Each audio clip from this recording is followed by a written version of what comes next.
So our goal is to love like Jesus. And I think a great place for us to start will be 1 Corinthians 13, because in this scripture, we find a clear breakdown of the definition of that agape love that Jesus talks about.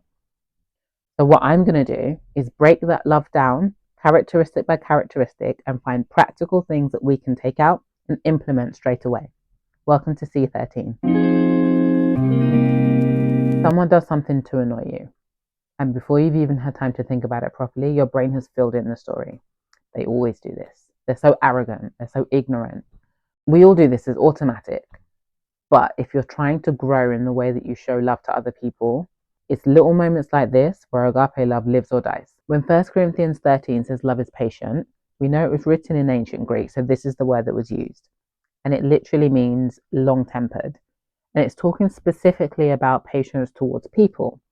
So we're not talking about waiting in traffic or anything like that. We're talking about the restraint of anger when somebody has frustrated you or they've disappointed you or they've just got on your last nerve. So using the example from earlier, somebody snaps at you, you've decided they're so rude, and now you're hurt, you're defensive, and you're ready. You're ready to snap back. But patience pauses.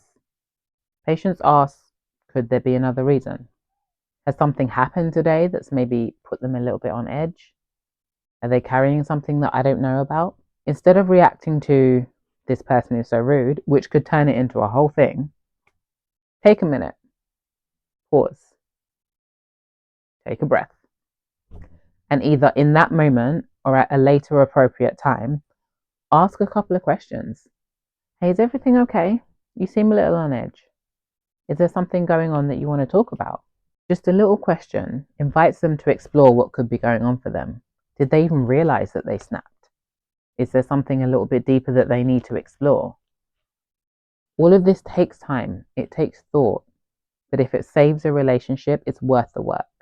Now, here's the really hard part. Patience isn't just about how we respond in the moment.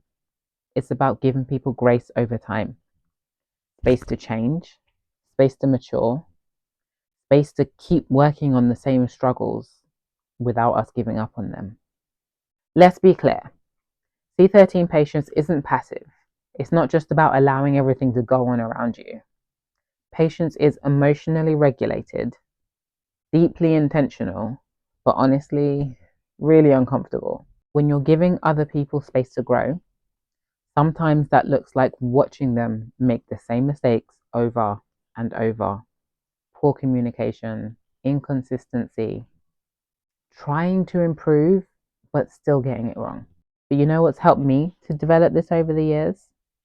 Taking time to think about all the patience that's been shown to me, the people that have given me room to grow, people that have watched me make my many mistakes, and they are still here, still loving me, still supporting me, still being patient with me. When I'm feeling short on patience, this helps me get through.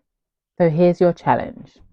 The next time you feel yourself running out of patience with someone, think about how many times people have shown patience to you and pass on some of what you've received. Patience protects relationships, but it's just one piece of a much larger framework. I teach churches and community groups how to build cultures full of patience, kindness, and real accountability. So if you're a church leader or part of a community where people would like to change the way they relate to each other, have a look at the link in my bio or check my website for more information. Let's talk.